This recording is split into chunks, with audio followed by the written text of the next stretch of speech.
Hola, hola, Duf, bienvenido. ¿Cómo estás? ¿Cómo te encuentras en este momento? Muy bien. Gracias por invitarme, Daniel. Aquí estamos contentos. Muy bien, pues la idea es tener un momento, una plática amena, que las personas que van a ver este video pues aprendan algo, ¿no? Yo creo que hay muchas personas que tienen algo que decir y qué mejor hacerlo a través de este formato que está pegando duro, ¿no? Así es De que hecho.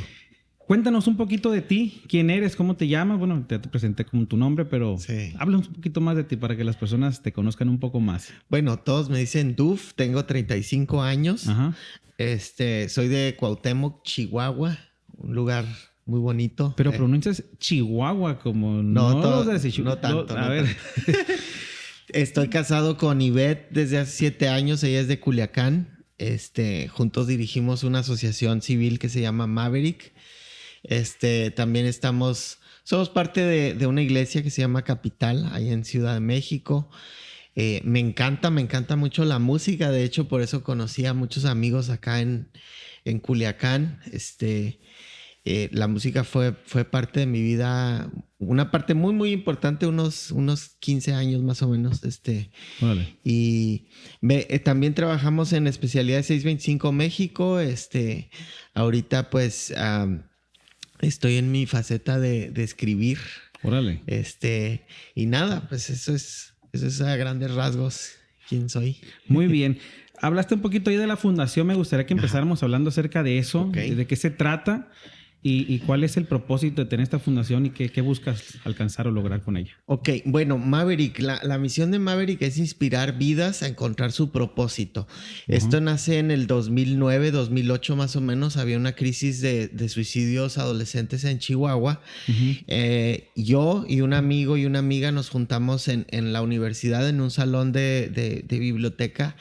Y la pregunta era nada más, ¿qué hacemos para ayudar o para frenar un poco esto del suicidio? Porque eran demasiados. Un amigo de mi trabajo se suicidó, se sentaba a mi lado derecho.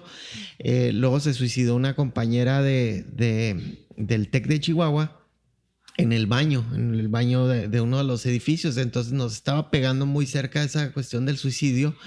Y queríamos transmitir la esperanza que nosotros tenemos, pero de una forma que fuera efectiva y eficiente. Okay. Entonces, vimos por medio de unos amigos cómo constituirnos como asociación civil. El proceso tardó ahí un poco y nos constituimos como asociación civil con el objeto de hacer actividades de prevención, de concientización, todo esto en contra del suicidio. La verdad que en 10 años que lleva la asociación constituida hemos tratado diferentes problemáticas sociales, ¿no? O sea, desde el suicidio, ahorita estamos muy de frente dándole a la prevención de los riesgos de las redes sociales, el internet y toda esta cuestión de la extorsión, la trata de menores, toda esta cuestión que está muy terrible. Entonces estamos en esa área.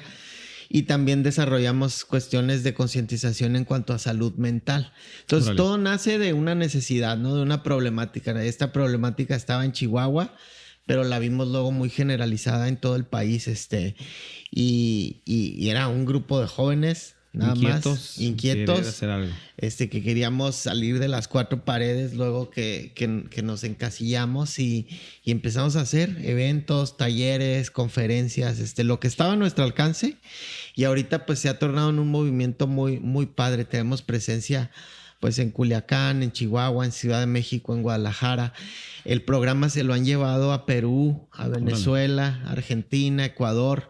Entonces está trascendiendo algunas fronteras que no nos imaginábamos antes. Claro. Oye, lo dices y parece que todo es muy fácil o fue muy fácil, ¿no? Tal vez platicarlo es así de sencillo, pero ¿cuáles son los obstáculos que has tenido? No es un tema fácil, no es un tema sencillo, pero ¿cuáles han sido los obstáculos que han tenido que superar con esta cuestión del programa que han querido implementar? El primer obstáculo, yo creo, y va a ser un poquito a lo mejor profundo, existencial. El primer obstáculo es que la gente no te cree o la gente no le apuesta mucho al activismo. Las personas que a lo mejor te tienen que impulsar, a lo mejor dicen, es un hobby, y eso crea en tu mente o crea en la mente cuando eres joven, sobre todo, crea una conciencia de que estás perdiendo el tiempo, ¿no? O de lo que estás haciendo no es tan valioso como si te dedicaras a una empresa, lucrativa, ¿no? Como si no fuera algo serio, ¿no? Como Exacto. algo así de pasatiempo. Exacto, porque incluso en el acta constitutiva de una asociación civil, ahí se le agrega algo que todos conocen, ¿no? Sin fines de lucro. Ajá. Entonces, creo que la sociedad estamos educados para creer que el lucro es lo que sí vale, es lo que sí es productivo, ¿no? Y el asistencialismo, la prevención, la concientización es un hobby.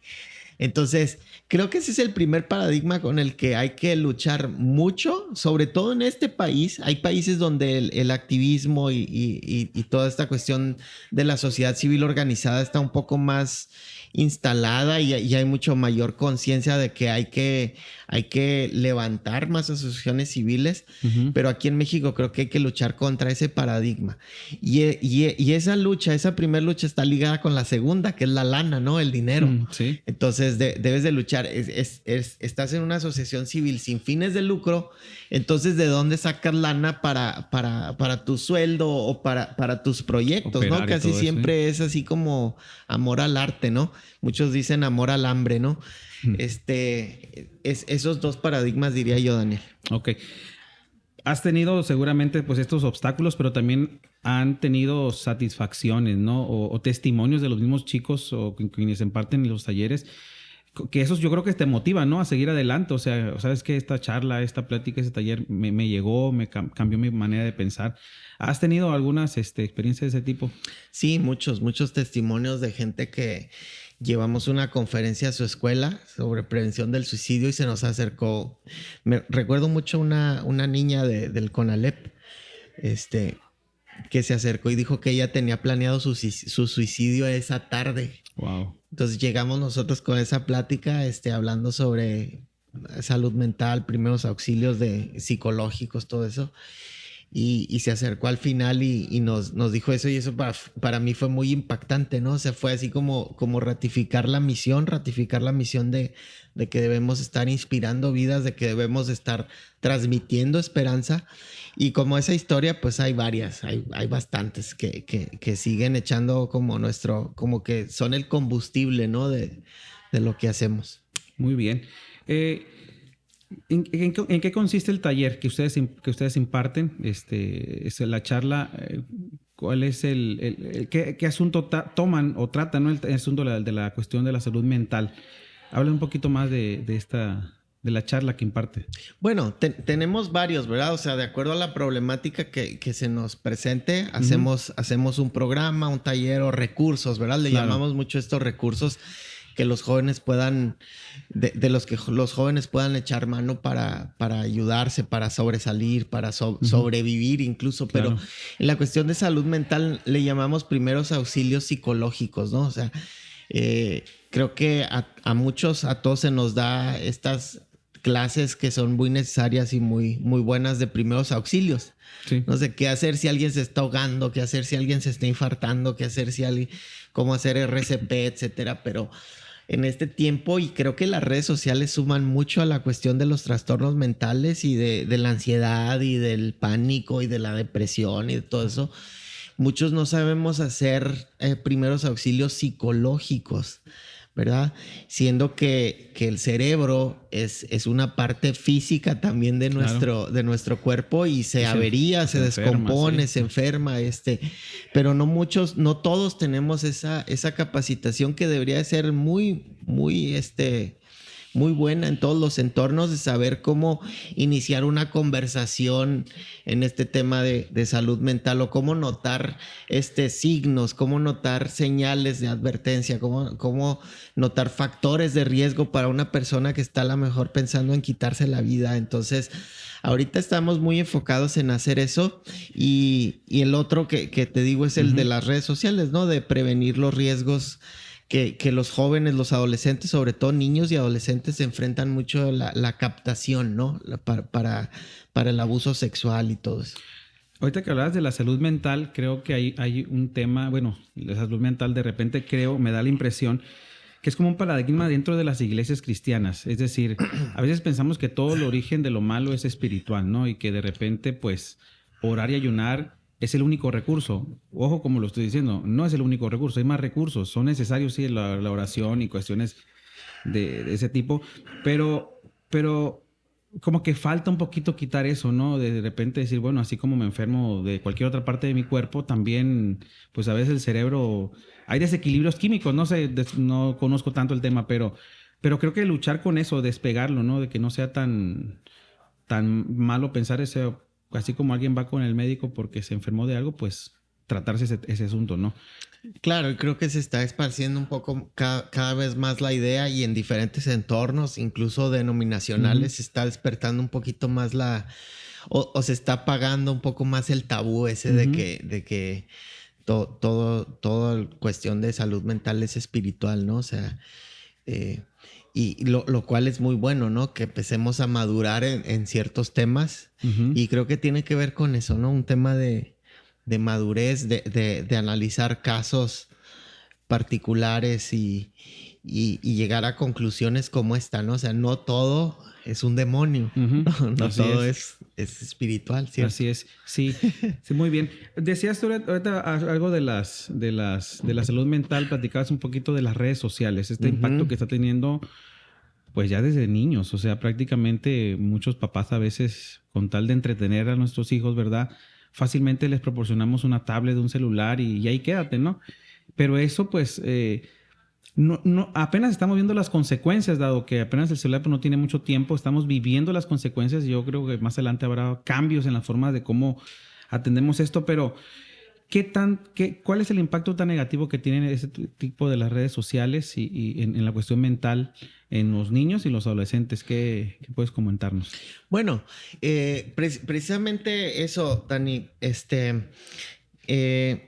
empezamos hablando de redes sociales y descubrimos muy, muy rápido que está relacionado con el tema de salud mental. De hecho, la Organización Mundial de la Salud determinó el 2020 que las tecnologías digitales ocupan ya el principal lugar en el tema de adicciones. Correcto. Entonces eso prende muchos focos rojos, ¿no? No hablamos de salud mental nomás por hablar de salud mental, hablamos de salud mental porque creo que estamos enfrentando una epidemia de adicción a las tecnologías, ¿no? Estamos siendo cada vez más estimulados por las redes sociales, por el entretenimiento, por los videojuegos, por las series, por las películas, etcétera. Y vemos, y creo que cada quien se puede identificar, vemos en cada entorno a niños que no se pueden despegar del celular, ¿no? O se les acaba la pila y se enojan, ¿no? Exacto. Entonces eso nos llevó a reflexionar un poco sobre qué efecto tiene eso en el cerebro, ¿verdad? Y la realidad es que está relacionado toda esta cuestión de las redes sociales con la dopamina, ¿no? O sea, con esta hormona que nuestro cerebro produce que nos hace sentir placer. Entonces ya hay varios estudios de neurocientíficos que han equiparado, ¿no? El placer que se siente con las redes sociales, con las notificaciones, con luz, color y sonido, todo esto combinado, han equiparado ese placer o el porcentaje de dopamina que produce eso con el porcentaje de placer o de dopamina que producen drogas como la heroína. Órale. Entonces tú sabes que la heroína es de las drogas más duras, o sea, sí, más enganchantes. Entonces, el sentir, el saber que las dos producen la misma sensación en el cerebro es algo bien serio, ¿no? Porque entonces no verías de la misma forma un celular o una tablet con los niños ahora que sabes lo que produce, ¿no? Entonces, en una de las conferencias estaba mencionando algo que al final un papá me hizo la reflexión de que fue muy, muy impactante. Les decía, no se extrañen si en 10 años tenemos centros de rehabilitación de tecnología. O sea, que los niños que hoy son niños que en 10 años van a ser jóvenes o jóvenes que en 10 años van a ser adultos tengan que meterse a una desintoxicación bien intencional y bien intensiva para dejar esas adicciones, ¿no? Como conocemos ahora los centros de rehabilitación de drogas convencionales, que no nos extrañemos que en 10 años vayan a haber centros de rehabilitación de drogas digitales, por así decirlo. Claro.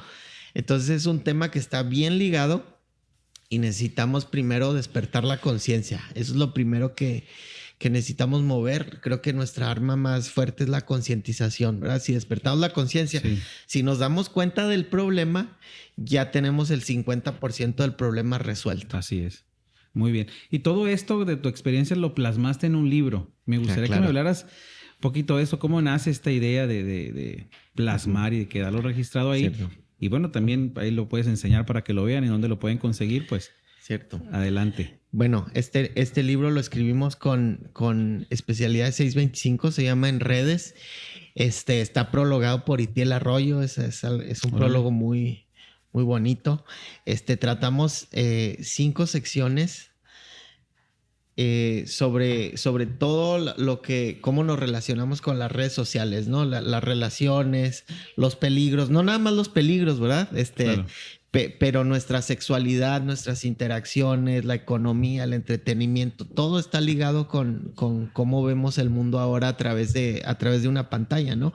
Y me gusta mucho mencionar, siempre está la portadita que la diseñó la diseñó Creator Studio, un amigo de Uruguay, que es una mano agarrando un celular, ¿no? Pero está como amarrada con el cargador, ¿no? Y parece que así vivimos ahora, ¿no? Hay una gran dependencia de la tecnología, del internet, de las redes sociales.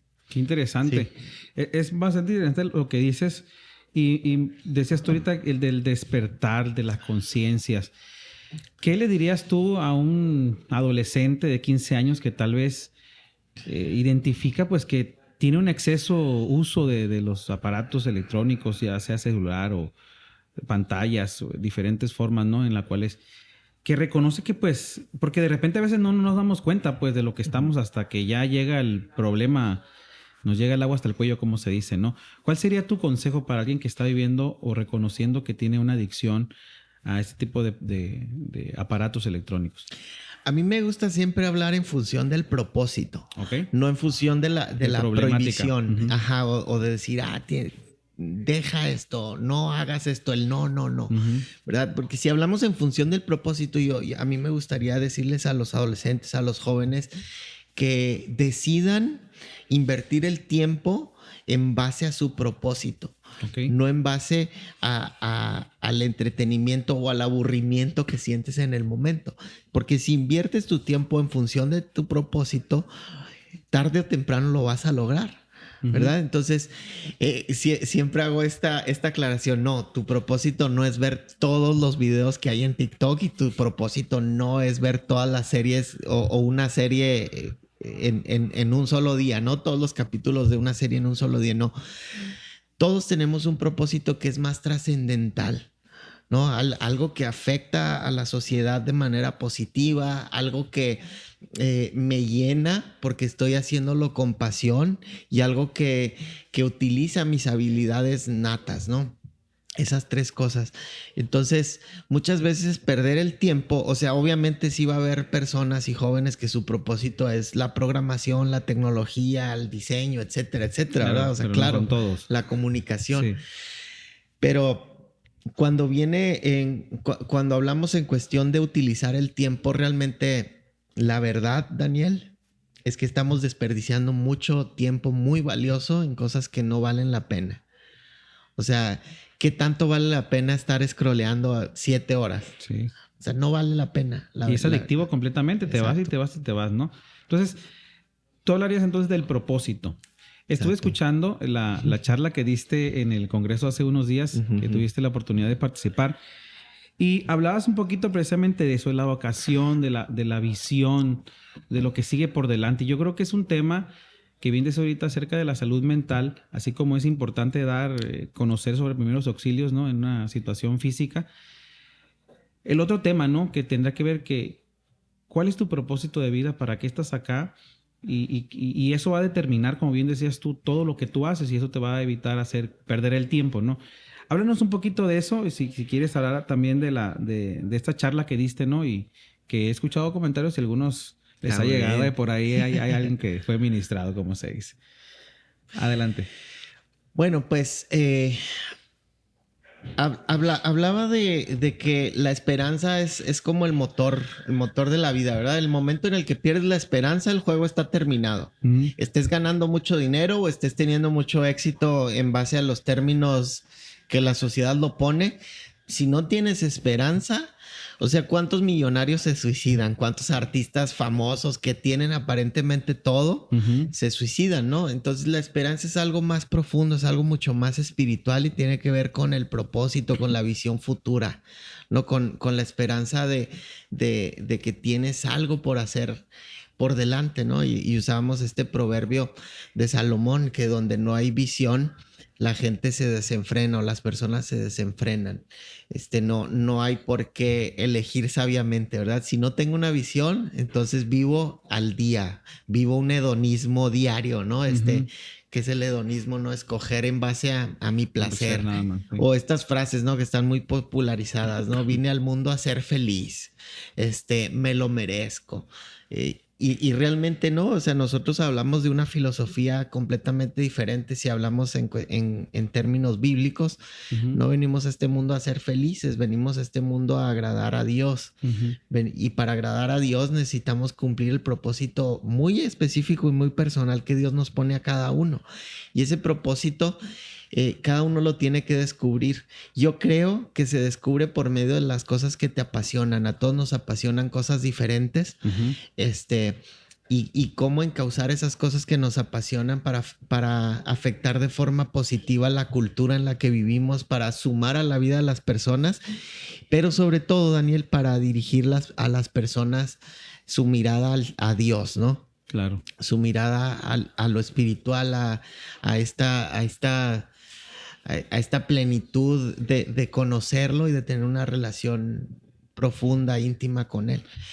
Ajá. De repente hay muchos chicos que a lo mejor tienen inquietudes muy válidas, ¿no? Pero de repente dentro del ámbito a veces, ¿no? de la iglesia se encuentran con obstáculos, como que hay una cuestión de mentalidad que hay que ir poco a poco cambiando, en el sentido de ver que la iglesia es más allá de las cuatro paredes. Bien decías ahorita al principio cuando hablabas de tu fundación, de cuál fue la inquietud, salir de las cuatro paredes. Yo creo que nos ha hecho mucho daño, ¿verdad? En ocasiones. Claro que el lugar de la iglesia, cuando uno va a adorar a Dios, forma una parte muy importante de nuestra formación como creyentes, pero no es el todo. O sea, hay algo más allá, bien decías, influir hacia afuera, ayudar a las personas a encontrarse con Dios. ¿Cómo pudieras hablar un poquito acerca de estos obstáculos? Porque hay obstáculos, no siempre es bien visto, ¿no?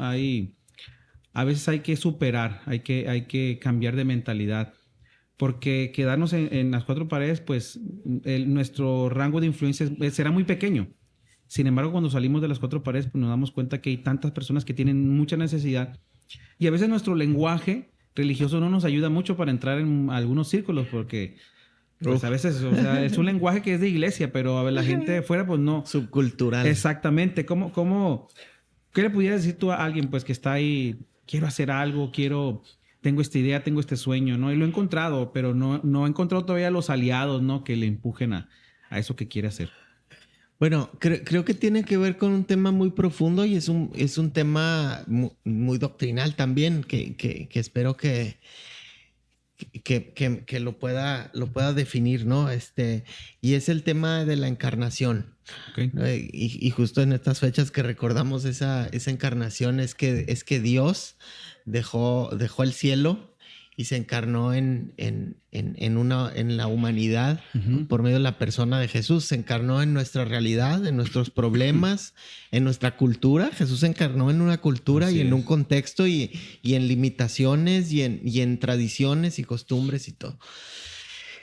Entonces, cuando Jesús está por ascender y comisiona a los discípulos, Él les dice, por tanto, vayan. Y ahí esa palabra es la doctrina encarnacional. Vayan y encárnense en sus contextos, en sus culturas, entiendan sus problemas, entiendan su lenguaje, hablen su lenguaje. Pablo lo hacía, si se dan cuenta, cuando Pablo va a esta cuna de la filosofía, ¿no? Y les habla en su lenguaje y usa y cita a sus poetas. Creo que la iglesia hemos perdido mucho ese enfoque encarnacional y hemos abrazado y nos hemos enamorado mucho de un enfoque atraccional. En vez de vayan, es inviten o quédense aquí adentro, ¿no? Entonces a mí me gustaría mucho que la iglesia o que los cristianos siguiéramos yendo y encarnándonos en las culturas, porque cada vez, Daniel, vivimos en culturas que están más distantes de Dios. Ya no es ir y, oye, la Biblia dice, pues, ¿qué? La Biblia, ¿a mí qué? O sea, la Biblia ya ni es bien recibida. Entonces, necesitamos hacer que el evangelio se encarne en esos contextos por medio de nuestra persona, por medio de nuestras acciones, por medio de nuestro ejemplo, por medio de nuestra acción social incluso. Entonces, es muy profundo ser encarnacionales, que significa conocer la cultura, hablar este lenguaje y conocer y estar bien de cerca. No es nada más ir una vez al año y decir, ay, es que yo visito este lugar o visito este lugar una vez al mes o voy y visito a la cárcel, etcétera. No. La encarnación es exactamente lo que Jesús hizo, es vivir adentro y bien profundo en las culturas. Entonces solo así podemos, yo creo, tener una fe en movimiento como tú dices. Sí, y yo creo que en esa encarnación Jesús mismo pues se enfrentó a personas que no lo miraban bien. O sea, sin lugar a dudas, el movimiento de Jesús fue un movimiento que incomodaba a muchas personas, muchos intereses. Y si eso lo traemos al presente en esta cuestión de encarnación, también son a lo mejor no exactamente como Jesús lo vio, pero sí habrá quienes quieran detener, porque siempre está esta oposición, ¿no? De querer que el evangelio corra, ¿no? Necesitamos entonces nosotros, ¿verdad? Pensar en que al querer hacer una labor de encarnación, una labor social, no vamos a encontrar con personas o con estructuras que a veces van a chocar. Y es aquí donde a veces cala hablar de esto, pero es la realidad. Es la realidad. No queremos tapar el sol con un dedo, pero necesitamos ir hacia adelante con el propósito de vida, que es la encarnación. Sí, sé a lo que te refieres y te voy a hacer un favor diciéndolo yo. Muchas gracias. Poniéndome en la cruz. Jesús tenía el Espíritu de Dios y era en muchas formas muy profético, ¿no? Así es. Entonces, muchos religiosos se le oponían, ¿verdad? O sea, encontraba mucha oposición y mucha ofensa de quienes, de los religiosos, no de los perdidos, no de los discípulos. Los discípulos estaban aprendiendo, todas estas personas que querían aprender y seguirlo. Pero la lección es esta, que muchas veces cuando somos encarnacionales se va a levantar un espíritu religioso en contra de nosotros. ¿Y religioso en qué sentido este término? Religioso en el sentido de que se exalta más la tradición por encima del principio, ¿verdad? Más la regla que el principio, porque las reglas deben de servir a un propósito, ¿verdad? Que es el orden. Entonces, no estoy diciendo, seamos encarnacionales y hagamos todo en desorden, sin someternos a autoridad. Eso no es. Jesús siempre estuvo encarnado y siempre estuvo sometido a autoridad. Entonces, pero si es esto, es que tienes que hacer esto porque el libro lo dice, o sea, la tradición lo dice, así lo hemos hecho siempre. Ese es el espíritu legalista más que nada, ¿no? Que trata de imponer sus gustos, su estilo de vida, sus tradiciones, sus visiones del mundo. Que más que nada son formas, ¿no? Porque las formas tienen que ir cambiando por el bien del evangelio y por el bien de la sociedad. Pero el legalista, el religioso, para eso, porque quiere que se haga a su forma. Entonces, cuando Jesús venía y lo hacía a la forma de Dios, pero con el principio, claro, el legalista lo crucifica. Se levantaron, ¿no? Y hay bastan ejemplos, ¿no? En la Biblia para encontrar esta cuestión. Quisiera que termináramos esta charla Duf, hablando pues, estamos hablando, ¿no?, de la labor que la iglesia tiene que hacer socialmente, y me gustaría que esta charla despertara conciencias. De repente a veces quedamos nada más en la iglesia, pero hay muchas cosas que hacer fuera. Hay muchas causas. Una de las causas es como la que tú estás atendiendo en el tema de los adolescentes, los jóvenes, la exclusión de las redes sociales, la salud mental en sí. Pero hay muchas áreas en las cual la iglesia puede involucrarse. ¿Cuál sería tu mensaje para todos aquellos pues que quieren hacer algo, tienen el deseo, saben que a lo mejor están encontrando su propósito, esto me gusta, esto me llama la atención, para que muchas cosas vayan cambiando de perspectiva en la vida de los chicos, de los adolescentes y los jóvenes, inclusive los adultos también, o sea, porque esta cuestión de despertar nos corresponde a todos, ¿no? El punto es que nuestra fe sea una fe dinámica, una fe que vaya avanzando, creciendo, no que vaya disminuyendo, sino creciendo. ¿Cuál sería entonces para ti la reflexión en cuanto a lo que la iglesia tiene que hacer hacia afuera, lo que los chicos, los jóvenes tienen que hacer hacia afuera, y que puedan despertar ese tiempo? O sea, va a haber más problemáticas, vamos a ver más cosas. Las nuevas generaciones van a enfrentar nuevos retos. ¿Cómo evangelizar? No es lo mismo evangelizar en los años 90, en los 2000, en el 2010. O sea, en el 2022 la forma de evangelizar, que el evangelio corra, pues sí nos despierta varios retos, bastantes retos. Uno, pues que tenemos que hacer las cosas mejor, pero también con una conciencia en dónde lo estamos haciendo, el contexto. Y lo que fue exitoso en un lugar, porque de repente pasa eso. Un caso de éxito de un programa, lo que sea, lo hicieron en un país, queremos copiarlo y replicarlo exactamente en otro contexto, que a veces no va a tener el mismo impacto porque no es el contexto, ¿no? ¿Cuál sería tu reflexión en cuanto a lo que la iglesia tiene que hacer hacia afuera y qué debe de aportar pues a la sociedad en este tiempo?